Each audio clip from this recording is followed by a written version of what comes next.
Hello friends, स्वागत है आपका मेरे YouTube channel the pharma Galaxy में। आज हम लोग शुरू करने जा रहे हैं डी फार्मा फर्स्ट ईयर में सब्जेक्ट फार्माकोग्नोसी। इसमें हम लोग पढ़ेंगे फार्माकोग्नोसी क्या होती है, उसका डेफिनेशन क्या होता है, उसके हिस्ट्री के बारे में जानेंगे और उसके स्कोप के बारे में जानेंगे। ठीक है, तो वीडियो को एंड तक जरूर देखिएगा। वीडियो अच्छा लगे तो लाइक और शेयर जरूर करिए। अगर आप चैनल पर नए आए हैं तो वीडियो को जरूर सब्सक्राइब कर लीजिए। तो चलिए वीडियो को शुरू करते हैं। सबसे पहले हम बात करेंगे इसके इंट्रोडक्शन के बारे में। तो in 1815 there was a German scientist Seydler who coined the term pharmacognosy for the first time in his work Analecta फार्माकोग्नोस्टिका।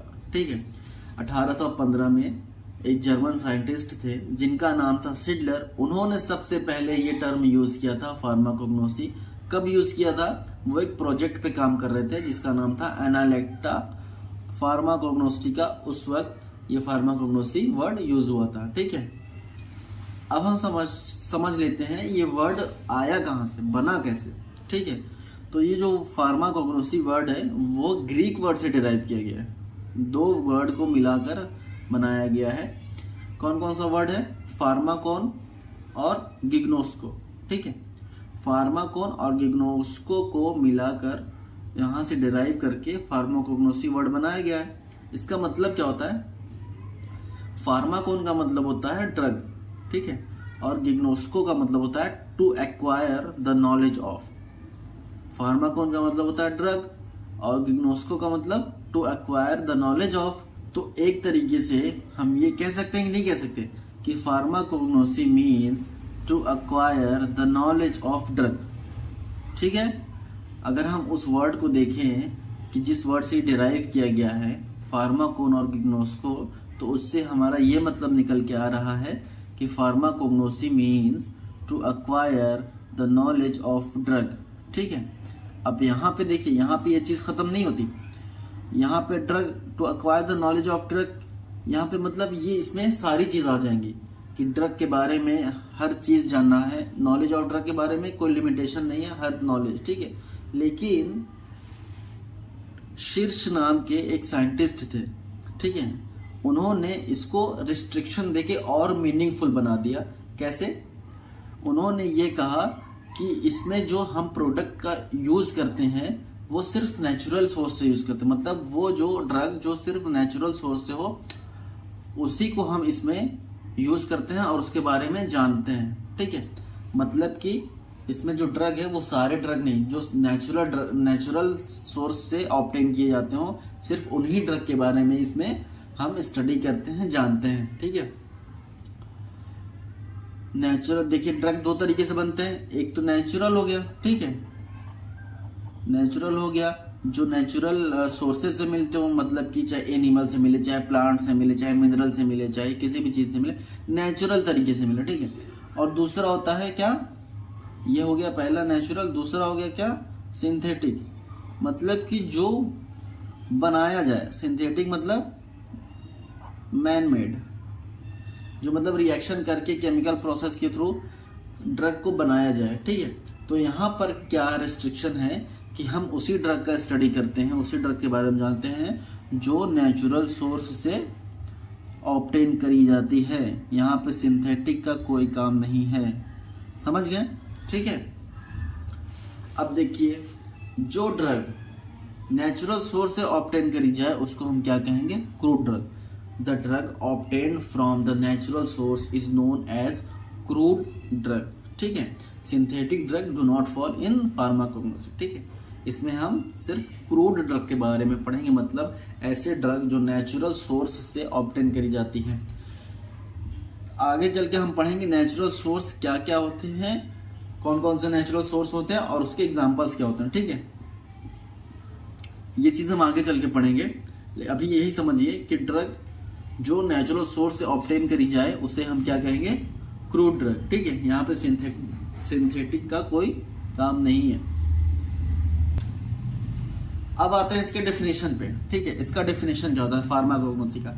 हमने इसका इंट्रोडक्शन देख लिया कि फार्माकोग्नोसी क्या होता है, कहाँ से ये वर्ड बना है फार्माकोग्नोसी, किसने पहले वर्ड दिया था। ठीक है, उसका मीनिंग क्या होता है। ठीक है, अब हम इसमें देखेंगे इसका डेफिनेशन, प्रॉपर डेफिनेशन फार्माकोग्नोसी का।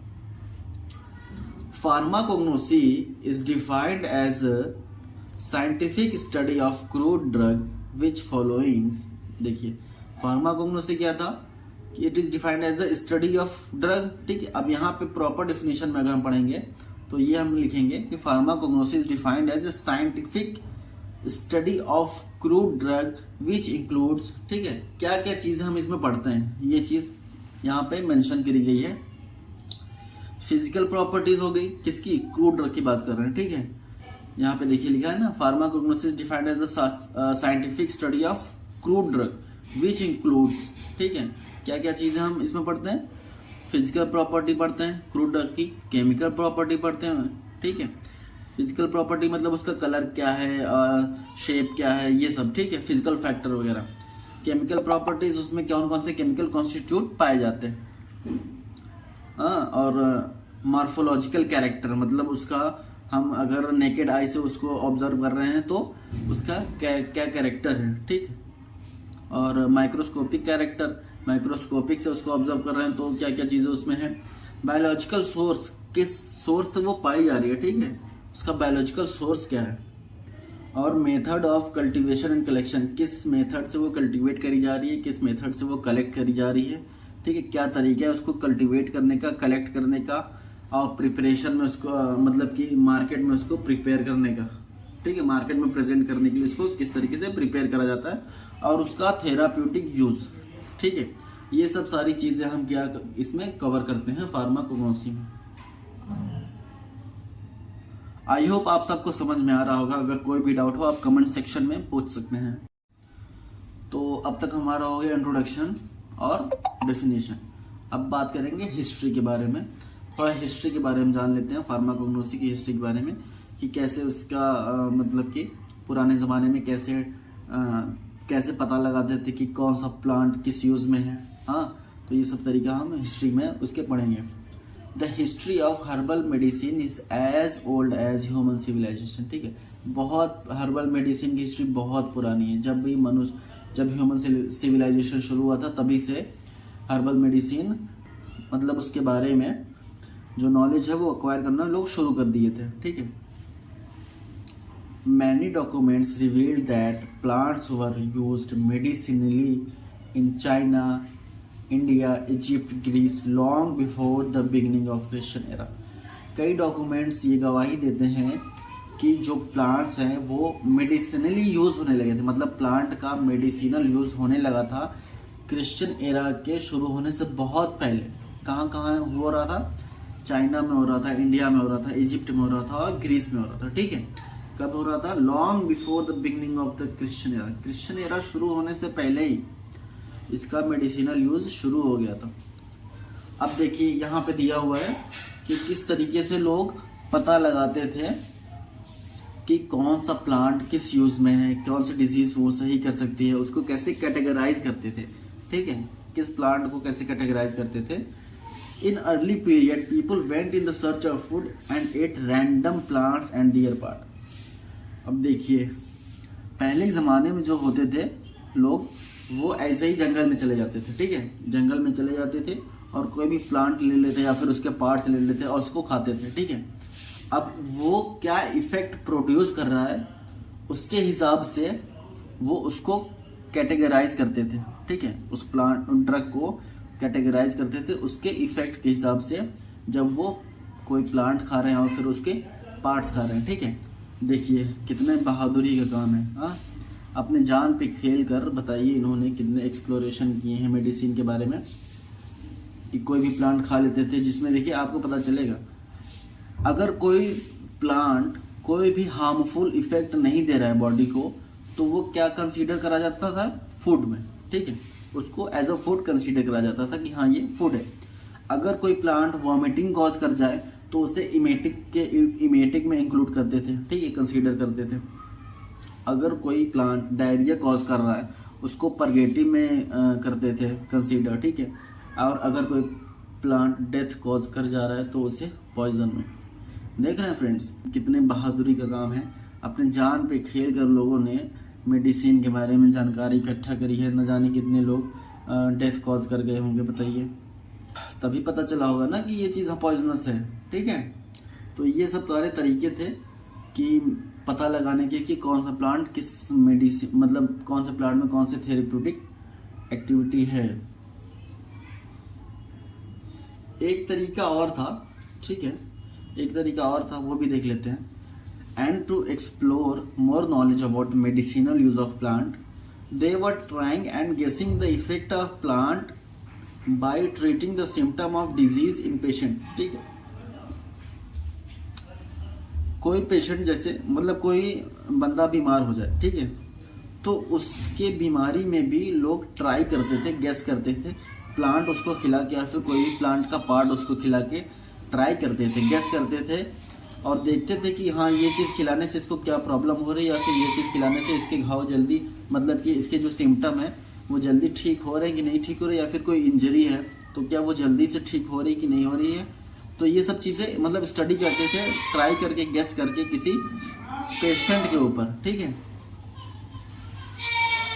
अब देखिए ये तो हो गया तरीका कि किस तरीके से वो प्लांट्स के थेरापेटिक यूज को जानते थे। अब जान लेते हैं कि अब देखिए कि बहुत सारे साइंटिस्ट हैं जिनका बहुत बड़ा रोल रहा है इसके मतलब डेवलपमेंट में, फार्माकोग्नोसी के डेवलपमेंट में, उनके बारे में थोड़ा हम यहाँ पर जान लेते हैं। साइंटिस्ट हैं जो, पहला है सबसे हिप्पोक्रेट्स, ठीक है। हिप्पोक्रेट्स नाम के साइंटिस्ट थे, ठीक है। He known as father of medicine, dealed with anatomy and physiology of human being, समझ रहे हैं। फादर ऑफ मेडिसिन थे और ये किस में ज़्यादा काम करते थे, anatomy and physiology human being, ठीक है। एरिस्टोटल, ठीक है, ये बहुत बड़े रिनोन फिलोसोफर, मतलब बहुत बड़े मशहूर फिलोसोफर थे और is well known for his studies on animal kingdom. Animal kingdom पे ये स्टडीज़ को लेकर ये फेमस थे, ठीक है। और थियोफ्रास्टस, जो भी आप पढ़ें, चाहे थियोफ्रास्टस पढ़ें चाहे थियोफ्रास्टस पढ़ें, he is well known for studies on the plant kingdom, ठीक है। एरिस्टोटल जो है वो एनिमल किंगडम के लिए फेमस थे और जो ये थियोफ्रास्टस है वो प्लांट किंगडम के लिए फेमस है। अब आगे हैं कौन, डायोस्कोराइड्स, ठीक है। डायोस्कोराइड्स नाम के साइंटिस्ट थे। ये 78 में इन्होंने क्या किया था, डी मटेरिया मेडिका नाम का एक डॉक्यूमेंट था जिसमें इन्होंने ये डिस्क्राइब किया था कि कौन कौन से प्लांट्स का मेडिसिनल इम्पोर्टेंस होता है, कौन कौन से प्लांट्स मेडिसिनल यूज करे जाते हैं। अगला है पिनी the either, he compiled 37 volumes of natural history, ठीक है। और फिर आगे है gallon, he describe the various method of preparation containing active constituent of crude drug, ठीक है। उन्होंने काफ़ी मतलब मेथड जो है वो डिस्क्राइब किया था जिसमें मतलब क्रूड ड्रग के प्रिपरेशन के बारे में बताया था जो एक्टिव कॉन्स्टिट्यूएंट को कंटेन करते हैं, ठीक। अब आगे देखिए, Ayurveda also describe good number of plants with their therapeutic properties. Charaka Samhita written by Charaka और Sushruta Samhita is written by Sushruta, ठीक है। ये आयुर्वेद के बहुत बड़े ज्ञानी थे। इन्होंने एक डॉक्यूमेंट लिखा, बुक लिखी जिसका नाम था चरक संहिता। चरक ने लिखा था और सुश्रुता ने सुश्रुता संहिता लिखी थी, ठीक है। इसके बाद इसमें इन्होंने लिखा था therapeutic properties of plant Ayurveda में, ठीक है। कौन कौन से प्लांट्स के थेराप्यूटिक प्रॉपर्टीज क्या क्या होते हैं इसके बारे में लिखा था। तो ये हो गया हमारा हिस्ट्री और कौन कौन से साइंटिस्ट का उसमें योगदान था, ठीक है। अब हम बात करेंगे स्कोप ऑफ फार्माकोग्नोसी के बारे में, ठीक है। Crude drugs are mostly obtained from plant comparatively to the animal and mineral source. जो क्रूड ड्रग है फार्माकोग्नोसी में ज़्यादातर वो प्लांट से ऑब्टेन किए जाते हैं, ठीक है। अगर हम बात करें प्लांट और एनिमल मिनरल से कंपेयर करने की, तो उसके हिसाब से ज़्यादातर क्रूड ड्रग प्लांट से ही ऑब्टेन करे जाते हैं। Drug may be obtain from entire plants और दियर पार्ट्स। जो ड्रग है वो या तो पूरे प्लांट से ऑब्टेन करा जाता है या फिर कोई प्लांट के उसके पार्ट से। ठीक है, एग्जाम्पल में समझ लेते हैं। इफेड्रा और धतूरा जो है वो इंटायर प्लांट है। ठीक है, इफेड्रा और धतूरा पूरा का पूरा प्लांट इसमें यूज होता है। सेना का सिर्फ लीव्स यूज होता है, नक्स वोमिका का और सीड होता है, और सिंफोना का बार्क। बार्क मतलब फ्रेंड्स छाल। ठीक है, जो छाल होती है उसको हम क्या कहते हैं, बार्क कहते हैं। क्रूड ड्रग में be obtain simply by drying and extracting with water. बहुत सिंपल तरीका है क्रूड ड्रग को ऑब्टेन करने का। या तो हम उसको सिंपली ड्राई करके ऑब्टेन कर सकते हैं या फिर वाटर के थ्रू उसको बॉईल करके उसको एक्सट्रैक्ट कर सकते हैं। और कुछ और ऐसे सब्सटेंस जो फ्लेवरिंग एजेंट की तरह इस्तेमाल होते हैं, colouring agent, immunising agent, vehicle की तरह इस्तेमाल होते हैं, उनका भी यूज होता है क्रूड ड्रग के साथ। ठीक है, अब देखिए कौन कौन से नेचुरल सोर्स होते हैं, different source of drug. Source vegetable हो गया, वेजिटेबल मतलब मान लीजिए प्लांट्स। ठीक है, और एनिमल हो गया मिनरल। ठीक है, यहाँ पे प्लांट्स लिख लीजिए, प्लांट्स। Cinnamon digitalis clove. ठीक, एनिमल हो गया beeswax, cod liver oil. और मिनरल में क्या हो गया, टैल्क हो गया, काओलिन चौक हो गया।